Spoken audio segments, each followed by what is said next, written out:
Assalamualaikum warahmatullahi wabarakatuh. Sahabat jejak sufi yang kami muliakan dimanapun Anda berada. Di antara kisah agung para nabi, terselip sebuah cerita tentang kemuliaan, kesetiaan, dan perlindungan ilahi yang begitu nyata. Nabi Ibrahim alaihissalam, sang kekasih Allah yang tegar dalam tauhid, memiliki seorang istri yang bukan hanya indah parasnya, tetapi juga luhur akhlaknya. Dialah Siti Sarah, wanita yang kecantikannya masyhur, namun lebih dari itu, hatinya bercahaya oleh iman dan keteguhan. Kecantikan Siti Sarah sempat membuat seorang raja Mesir terpikat. Hasrat duniawi membutakan nurani sang raja. Ia ingin memiliki Siti Sarah dengan segala cara, tanpa memperdulikan hak dan kehormatan yang telah Allah Subhanahu wa Ta'ala tetapkan. Kekuasaan yang ia miliki membuatnya merasa mampu mengambil apapun yang diinginkannya. Hari itu menjadi ujian yang berat. Di hadapan kekuasaan seorang raja, manusia tampak kecil dan tak berdaya. Namun di atas segala kekuasaan manusia, ada kekuasaan Allah Subhanahu wa Ta'ala. Ketika sang raja mendekati Siti Sarah dan hendak menjamahnya, seketika kuasa ilahi menunjukkan kebesarannya. Belum sempat tangannya menyentuh, tubuhnya tiba-tiba menjadi kaku. Kekuatannya lenyap dalam sekejap. Ia tak lagi mampu menggerakkan anggota badannya. Kelumpuhan mendadak menimpa dirinya, seolah menjadi peringatan keras dari langit, bahwa ada batas yang tidak boleh dilanggar. Kesombongan yang semula memenuhi dada sang raja, berubah menjadi ketakutan yang mencekam. Kisah ini bermula ketika kesombongan seorang raja bertemu dengan keteguhan seorang nabi utusan Allah. Raja Namrud, penguasa yang memerintah dengan tangan besi, murka bukan kepalang.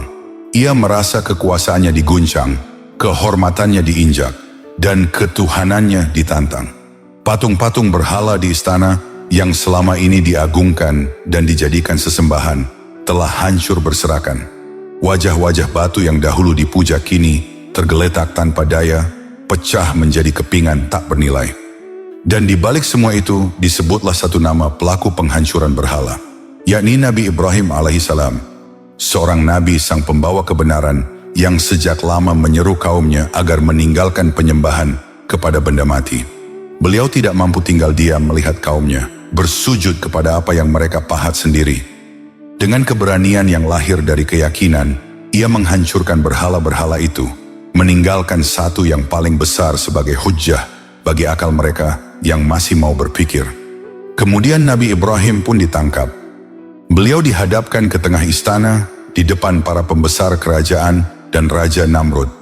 Nabi Ibrahim berdiri dengan tenang, wajahnya memancarkan keyakinan. Tidak ada ketakutan, tidak ada penyesalan. "Apakah engkau yang melakukan ini terhadap berhala-berhala kami, wahai Ibrahim?" bentak Raja Namrud. Dengan suara mantap, Nabi Ibrahim menjawab, "Yang besar itulah yang melakukannya. Tanyakanlah kepadanya, jika mereka dapat berbicara." Jawaban itu menusuk hati Raja Namrud. Dengan amarah yang memuncak, ia menjatuhkan hukuman kepada Nabi Ibrahim. Sebuah hukuman paling keji yang belum pernah dilakukan kepada siapapun. Maka diseretlah Nabi Ibrahim dan dilemparkan ke dalam kobaran api yang menggunung. Api yang seharusnya menjadi alat kehancuran itu justru berubah menjadi dingin dan keselamatan atas izin Allah Subhanahu wa Ta'ala. Upaya kezaliman pun runtuh dan kebenaran semakin bercahaya. Setelah peristiwa itu, Nabi Ibrahim meninggalkan tanah kelahirannya. Ia pergi bukan karena takut kepada manusia, melainkan karena ketaatan kepada Allah Subhanahu wa Ta'ala dan demi menjaga keimanan dari fitnah yang terus mengancam. Bersamanya turut serta beberapa orang yang beriman, termasuk seorang wanita mulia bernama Siti Sarah serta sanak saudaranya. Mereka menempuh perjalanan panjang menuju daerah Hauran, meninggalkan kampung halaman dengan hati yang teguh dan keyakinan yang tak tergoyahkan. Di tengah perjalanan hidup yang penuh ujian itu, Allah Subhanahu wa Ta'ala mewahyukan kepada Nabi Ibrahim agar menikahi Siti Sarah. Perintah itu bukan sekadar ikatan antara dua insan, melainkan bagian dari rencana ilahi yang agung. Dengan penuh ketaatan dan ketundukan kepada wahyu, Nabi Ibrahim pun menikahi Siti Sarah. Pernikahan itu dibangun di atas fondasi iman, kesucian niat, dan penghambaan yang tulus kepada Allah Subhanahu wa Ta'ala. Sejak saat itu, Siti Sarah menjadi pendamping setia dalam perjuangan Nabi Ibrahim. Ia bukan hanya istri, tetapi juga sahabat dalam dakwah, penguat dalam ujian, dan penenang dalam perjalanan panjang meninggalkan tanah yang dipenuhi kesyirikan, menuju negeri yang lebih menjanjikan harapan. Nabi Ibrahim kemudian berniaga. Dengan kejujuran, amanah, dan keberkahan yang Allah Subhanahu wa Ta'ala limpahkan kepadanya, usaha yang ia jalankan berkembang pesat dalam jumlah yang banyak. Namun kekayaan itu tidak menjadikan hatinya terpaut pada dunia. Ia tetap zuhud, tetap dermawan, dan tetap menjadikan Allah sebagai tujuan utama. Harta baginya hanyalah sarana untuk berbuat kebaikan dan menegakkan kebenaran. Suatu ketika, dalam rangkaian perjalanan hidup yang dipenuhi ujian, Nabi Ibrahim alaihissalam bersama istrinya, Siti Sarah, menuju wilayah negeri Mesir. Kala itu negeri Mesir berada di bawah kekuasaan seorang raja yang dikenal kejam dan sewenang-wenang. Raja tersebut bernama Raja Tutis. Kekuasaan yang besar tidak menjadikannya adil, justru semakin menumbuhkan kesombongan dan hawa nafsu dalam dirinya. Raja Tutis bukan hanya zalim dalam memerintah, tetapi juga memiliki kebiasaan menjijikan yang menakutkan. Ia sangat menyukai wanita cantik. Siapapun wanita yang memikat hatinya akan ia ambil dan ia nikahi, meskipun dengan cara memaksa. Tidak ada yang berani menolak kehendaknya. Hukum dan kekuasaan berada di tangannya, sementara rakyat hidup dalam ketakutan.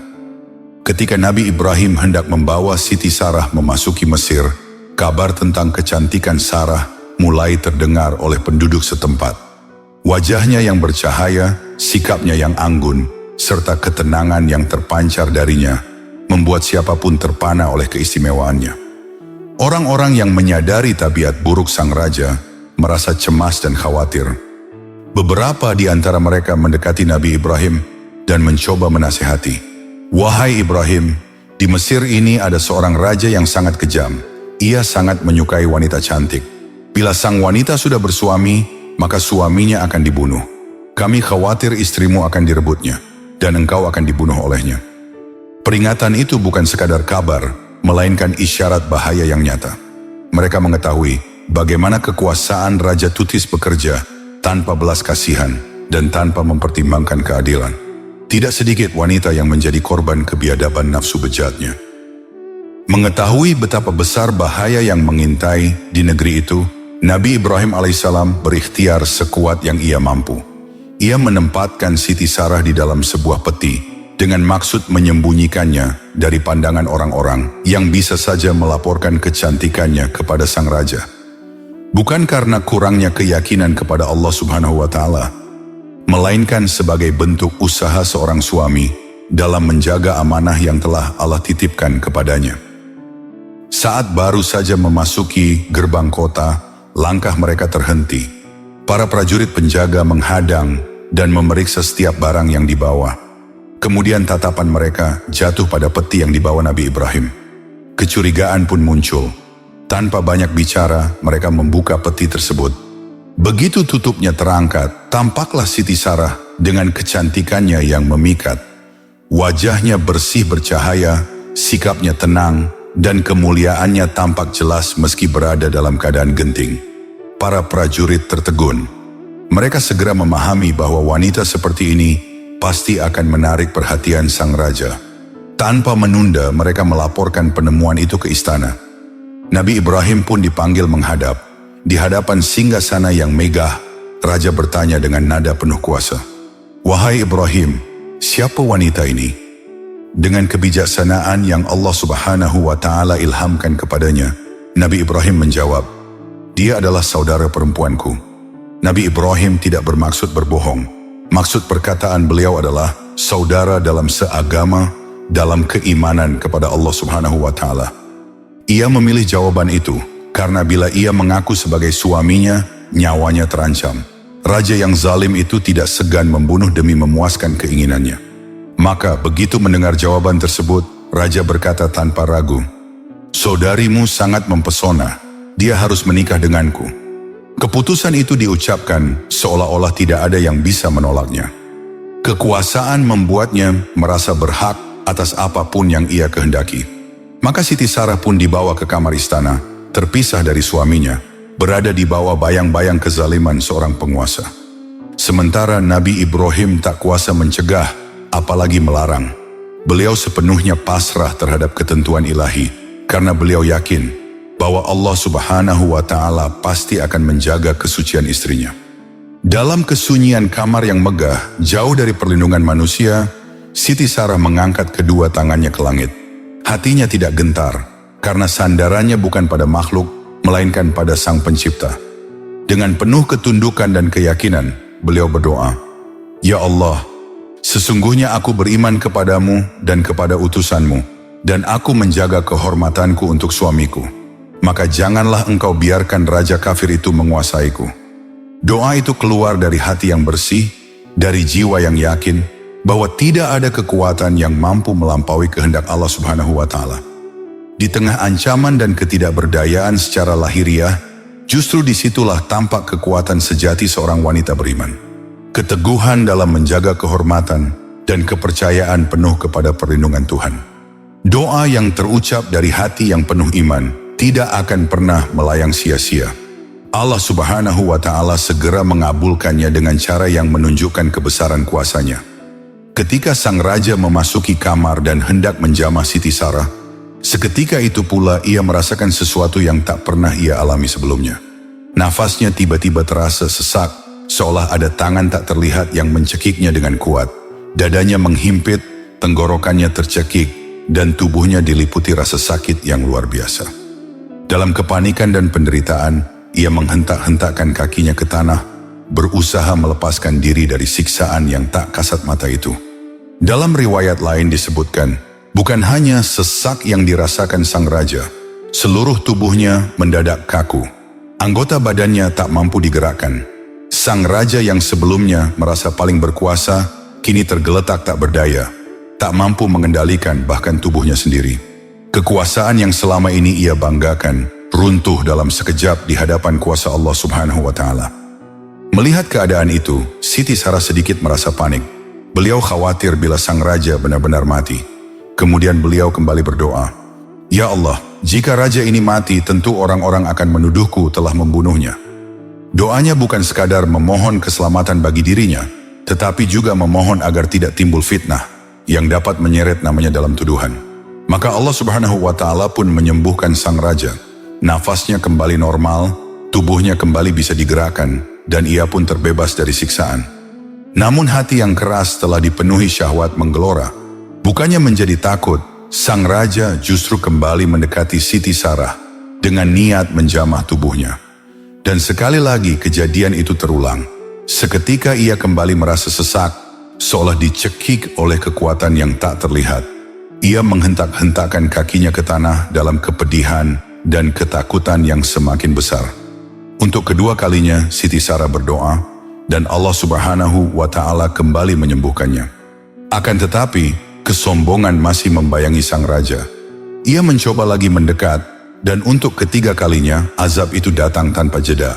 Sesak napas yang mencekik, tubuh yang tak berdaya, hentakan kaki yang panik di lantai istana, semuanya menjadi saksi bahwa ada kekuatan yang jauh lebih tinggi daripada kekuasaan seorang raja. 3 kali peristiwa itu terjadi. 3 kali pula Allah Subhanahu wa Ta'ala menunjukkan bahwa kehormatan seorang wanita beriman berada dalam penjagaannya. Sang raja yang zalim itu akhirnya menyadari bahwa wanita di hadapannya bukanlah wanita biasa. Ia berada dalam perlindungan yang tidak dapat ditandingi oleh siapapun di muka bumi ini.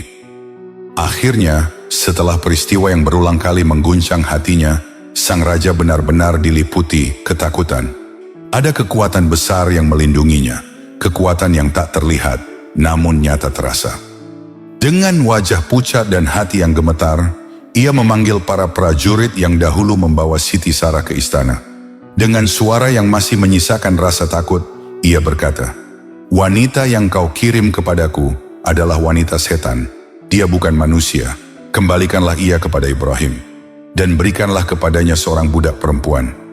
Ucapan itu bukanlah pujian, melainkan cerminan ketidakmampuannya memahami perlindungan Allah Subhanahu wa Ta'ala.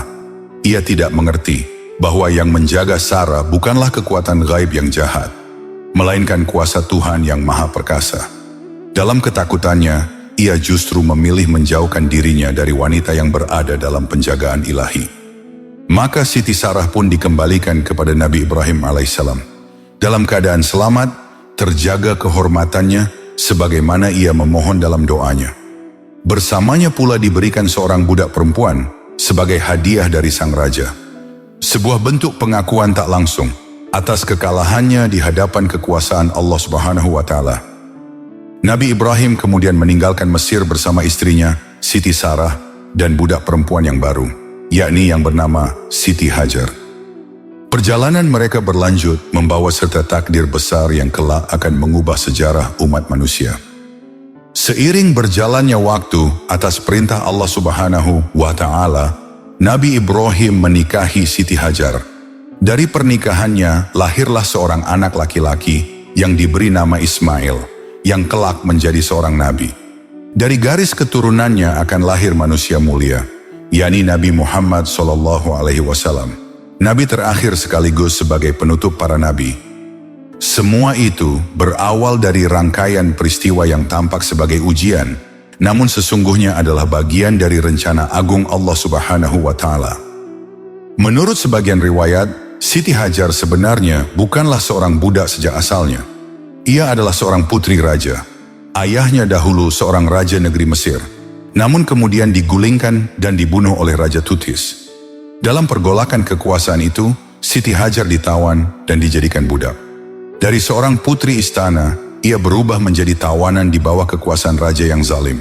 Namun takdir Allah Subhanahu wa Ta'ala melampaui segala keadaan lahiriah. Dari seorang putri raja yang dijadikan budak, Allah kembali memuliakannya dengan menjadi istri seorang nabi dan ibu dari seorang nabi. Kedudukannya di sisi Allah Subhanahu wa Ta'ala jauh lebih tinggi daripada gelar kebangsawanan yang pernah melekat pada dirinya. Demikianlah kisah tentang seorang raja yang zalim. Raja yang menjadi lumpuh seketika saat hendak menjamah kehormatan istri seorang nabi. Akhirul kata, wallahu a'lam bishawab. Sampai di sini dulu perjumpaan kita kali ini. Semoga bermanfaat. Wassalamualaikum warahmatullahi wabarakatuh.